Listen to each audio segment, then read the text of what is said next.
kiddos, I'm back. It's story time.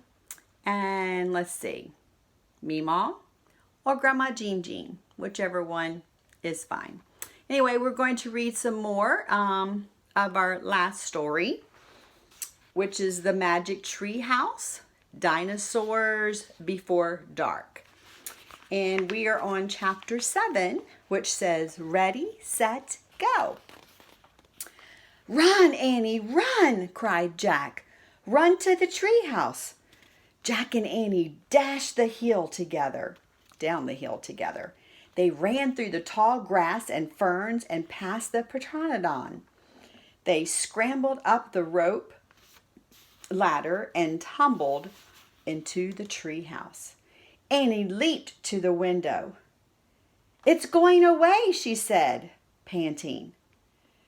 Jack pushed his glasses into place. He looked out the window with Annie.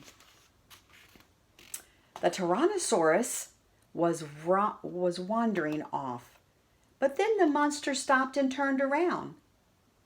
Duck, said Jack. The two of them ducked their heads.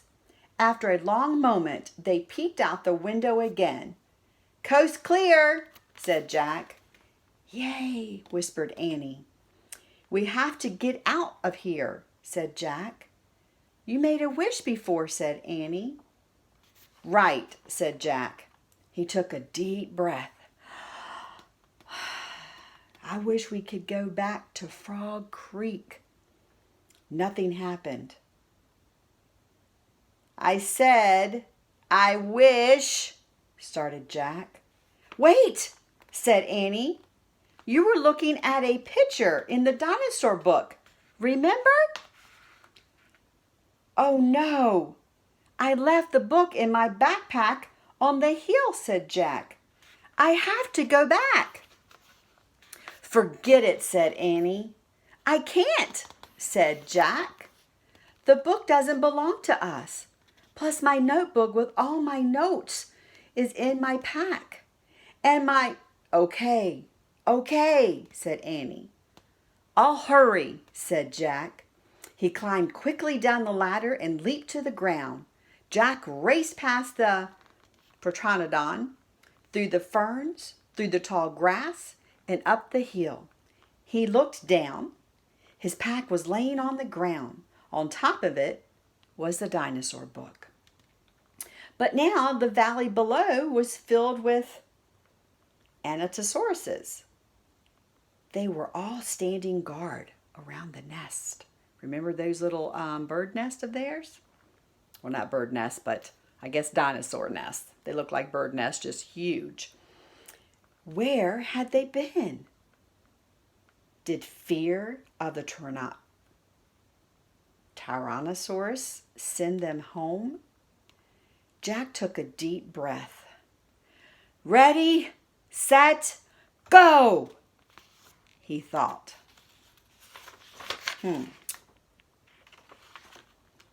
He charged down the hill. He ran to his backpack. He scooped it up. He grabbed the dinosaur book. Jack heard a terrible tumble sound. Then another and another.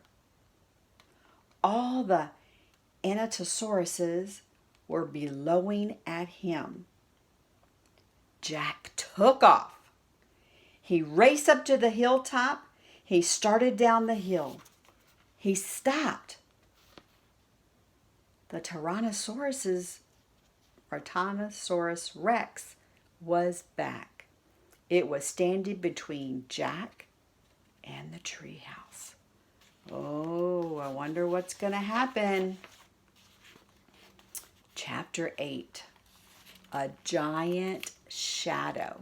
Have you ever stood outside in the sun and see your shadow, like on the sidewalk or your driveway? Okay. Jack jumped behind the magnolia tree. His heart was beating so fast he could hardly think. He peeked out at the giant monster. The horrible-looking creature was opening and closing its huge jaws. You know what your jaws are, right? So it was really open and really wide. Its teeth were as big as steak knives. Don't panic, thought Jack. Think. He peered down at the valley. Good. The duck-billed dinosaurs were sticking close to their nest. Jack looked back at the Tyrannosaurus. These names are killing me for dinosaurs. Good. The monster still didn't seem to know he was there. Don't panic. Think. Maybe there's information in the book. Jack opened the dinosaur book. He found Tyrannosaurus Rex.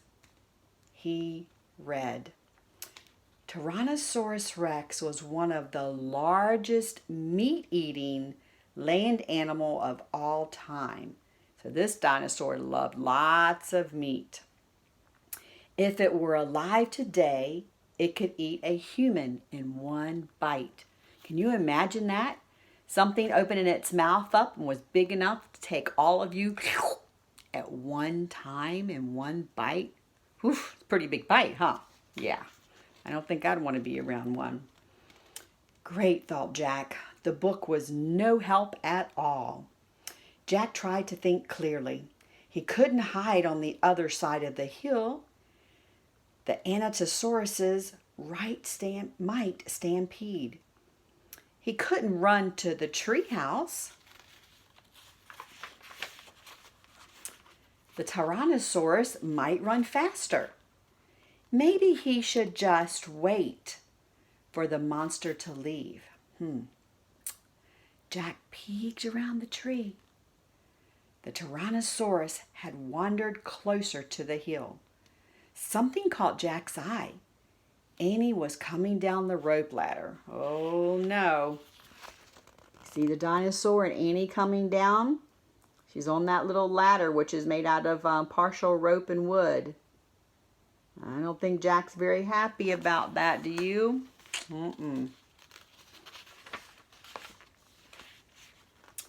Is she nuts? What is she doing? Jack wondered. Jack watched Annie hop off the ladder. Annie hurried over to the Pteranodon. She was talking to him. She was flapping her arms. She pointed at Jack, at the sky, and at the treehouse. She is nuts, Jack thought. Go back up to the tree. Jack whispered, go. Jack heard a roar. Roar! The Tyrannosaurus Rex was looking in his direction. Jack hit the ground. The Tyrannosaurus Rex was coming toward the hill. Jack felt the ground shaking. What should I do? Jack wondered. Should I run? Crawl back into the dinosaur valley? Climb the magnolia tree? Oof, Jack didn't know what to do. He was scared and nervous, but he didn't know what to do. Suddenly, a giant shadow covered Jack. He looked up. The Pteranodon was gliding overhead. The giant creature sailed toward the top of the hill. He was heading toward Jack. And there's the Pteranodon.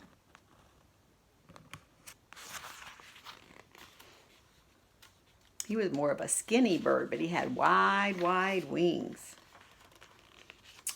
All right, that is all for today. We'll come back another day and read chapter 9 and 10. We're almost finished with this book. It's getting pretty interesting, but also nervous and scary, isn't it? I know. But we will come back another day and read the rest of it. For now, I hope you have a good day. And remember to give somebody a hug and a kiss and tell them that you love them. It's very important. And I love all of you. I'll see you later. Bye-bye.